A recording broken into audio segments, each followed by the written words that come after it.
Spency boy back on the videos. What's up, my dudes?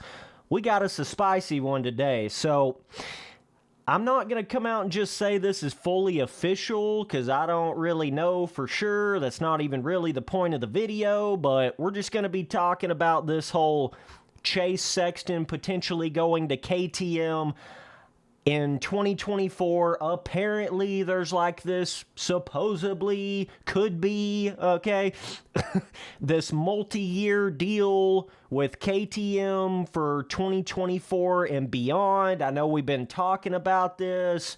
All the moto news media and shit's been talking about it. Just saw it on Whiskey Throttle, okay? This is all over the place. Take it with a grain of salt. I can't really... This motocross, like, team shit is so weird. Like, 1 second you think it's like this, and then confirmed, and then the next second it's like something else. So, you know... even with Ken Roczen, it's like, now I'm seeing pictures with him or on some kind of fucking, like, pro circuit Red Bull Kawasaki bike, bro. I don't know. So, anyways, we got past all that, okay? You can look at the news stories and you can look up stuff to figure out whether or not you believe it or think it or whatever, okay? But... this is the thing with Chase Sexton potentially going to KTM. Ooh, I just don't know about that, man. I'm kind of like, I feel like it's so hard for these riders to get to the point that Chase Sexton was in the 2022 Lucas Oil Pro Motocross Series, side by side, basically, with Tomac. Of course, Tomac did kind of shitty at the start, so then it put Sexton ahead. Then Tomac had to kind of catch back up or whatever. But still, though, I mean, just all of the time being on the right bike with the right mechanics and the right team, it takes everything to be working perfectly to be on anywhere near that Eli Tomac outdoors smoking their ass by 30 seconds. You know, it takes... the stars fucking aligning to even get to that level. And of course, Sexton still didn't even beat Tomac in the championship, but still, just to even be like in that conversation with Tomac, that takes everything. So my big fear is with Sexton going to KTM, It's not like the case of when Cooper Webb went to KTM. See, that has created a big confusion, but Webb was on that weird Yamaha 450 team that Plessinger struggled on. Chad Reed couldn't really do a whole lot on, you know. It was that weird, like, after JGR, if I'm remembering properly. You guys know that Yamaha team that Cooper Webb got on the 450 before he went to KTM.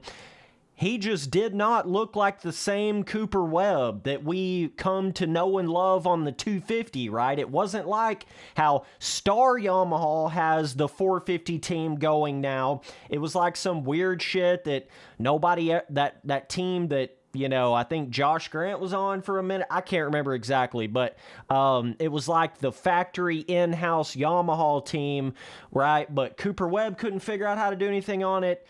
Plessinger couldn't figure out how to do anything on it, so when Webb went to the KTM, and then instantly it looked like, oh my god, like, the KTM's so much better, Webb did so much better. Well, that's just, I feel like, because the team that Webb was on wasn't really doing very well, you know what I mean? It's like, had some problems, and so he went to KTM, and it improved his situation. He went to the Baker's factory, yada, yada, yada, okay?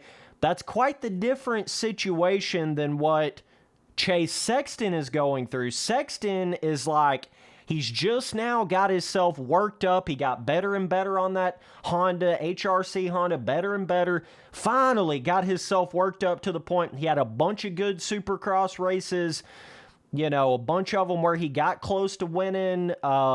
But then this outdoor season is really like, okay, Chase Sexton is something now.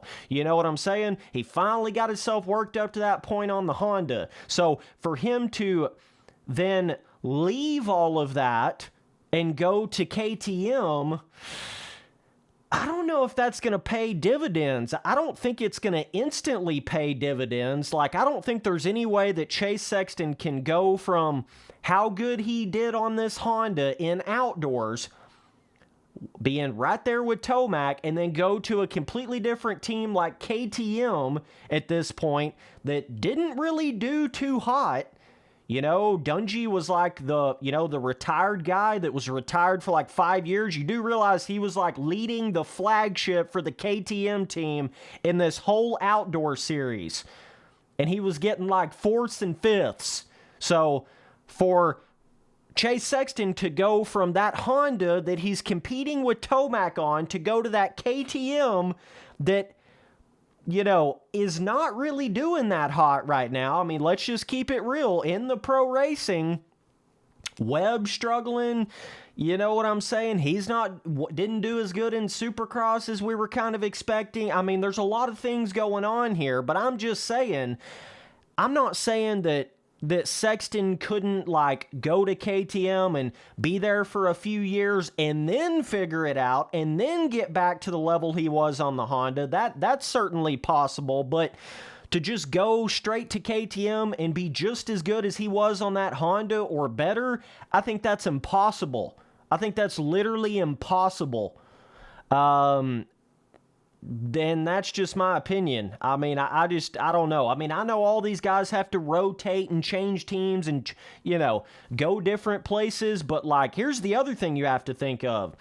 You know, I'm pretty sure Jett Lawrence is moving up to 450 outdoors on that Honda team for 2023 outdoors. And this may be a big reason why Sexton's thinking about leaving or whatever, because Jett Lawrence, obviously. But, you know, holy shit, think about that for a second, though. Like, Jett Lawrence is going to go out there, 2023 outdoors, get one full season under his belt on that Honda, and then come 2024 time, there won't be any more Tomac, probably, but then it'll be like Chase Sexton will be going... If this is all true, if this goes through, okay, Chase Sexton will be going to a whole new bike that he's never really rode before, never really been involved with that team and that kind of bike, and you know what I mean? So he would be going to that bike. It would be his first year on outdoors on that bike in 2024, and Supercross for that matter in 2024. But see, Jett Lawrence will be just hitting his stride. If he goes in 2023 outdoors, that's his first like learning, you know, time frame on the 450. I mean, you could have a total swap around where Jett Lawrence comes through and becomes what Chase Sexton was in 2022 outdoors on that Honda. Meanwhile, Chase Sexton has moved to the KTM and he's trying to learn the KTM and figure out the KTM. Meanwhile, Jett Lawrence is firing on all cylinders on that HRC Honda on his technical, you know, first full year on the 450 Honda if he only races outdoors on the 450 in 2023. Okay, so keep up with me here, dudes. This could be a shit show for Chase Sexton if he doesn't get his shit figured out. You know what I'm saying? Like... Because Jett Lawrence has that potential to go on an absolute run like we DMC, bro. You know what I mean? He's got that potential. So, is this really the time to jump to a KTM bike that you don't really know? It would probably take you some years to learn it. Is it really the right time to jump to another bike? This almost reminds me of like when Ryan Villopoto just started to click off on that 450 Monster Energy Cowie, and Dungey was on the Suzuki, and they were kind of side-by-side skill-wise, you know, they were kind of side-by-side. I think Dungey took out Villopoto like Millville or something like that, right? But I swear, as soon as Dungey jumped ship and went to KTM, of course, KTM was very different back then, but, you know, he jumped ship to KTM.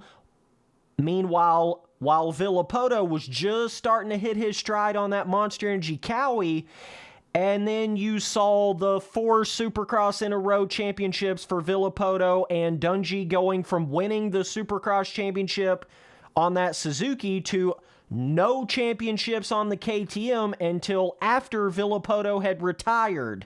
You see what I'm saying? You've got to think about stuff like that. You can't just willy-nilly, well, we'll go to another team, or, well, you got to think about where your talent is, where, their stretch of years that they're probably going to be in their prime. I feel like, the fact that Jett Lawrence is not going to change to a different team to go on a 450, so he doesn't really have to learn like a whole different bike, whole different team, all that stuff. He's going to be just clicking in stride right about the time that Chase Sexton goes to a whole different team, whole different bike, whole different everything. I don't know. I'm just getting this weird vibe with this whole situation. Again, I'm not saying that Sexton can't get on that bike and do pretty good on it or learn it over time and get really fast on it. I'm not saying he can't do that, but I just don't think he's going to be where he wants to be, and all of your other competition is just getting better and better. Anderson's just getting better and better on that Kawasaki. Tomac, he's already good on that Yamaha, and he's going to keep being good on it in 2023, but Tomac's kind of on his way out. That would kind of open up the door for somebody else to be on Star Yamaha at that point, but I think you got like a Justin Cooper coming up. You got a lot of other guys coming up through there, but I don't know, man.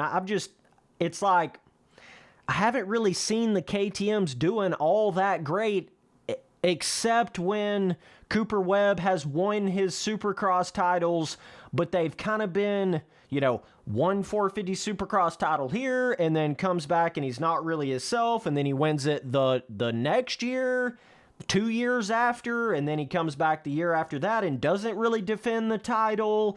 It's, I wouldn't necessarily look at KTM as like a powerhouse 450 team right now. I wouldn't necessarily look at it that way. Even James Stewart was talking about that, like watching Dungey on the bike in outdoors. He's like, holy shit, can't hardly do anything on this thing. I don't really know, but I'm just saying, and who knows where the KTM's going to be in 2 years? Who knows where HRC Honda's going to be in 2 years? I have no idea, but I'm just saying, I just think that Chase Sexton is just now starting to hit his stride on that Honda. I think he's just now starting to find his true, actual tippity top of the level speed. I mean, let's just keep it real. Chase Sexton in this 2022 Lucas Oil Pro Motocross Series, this is really the first time we've seen Sexton actually be able to consistently run that top level pace without crashing every other race. Sexton, when he just started to find that speed in Supercross, he would crash. He would get out front and then he would crash. Get out front, crash. He had more of those than you could possibly count. But then finally, this outdoor series is the first time he was able to actually put it all together, keep his points going to the end of the series, and had Tomac not been there, Sexton would have won that championship. So he really is just now starting to figure it out on that Honda. So, I don't know. I think that's the last thing you would want to do at this point. Now, it's different if Sexton goes out there and, wins the Supercross title in 2023, wins the outdoor title in 2023. If he gets to that point, I would think he would at least want to stay on that Honda until, ride on it in 2024 and try to defend what he did in 2023. And then if you want to talk about Sexton moving to something else like in 2025 or later, that's like a totally different conversation. But to already try to be thinking about jumping ship right now, I don't know. I'm getting a weird vibe from it. That's all I'm going to say.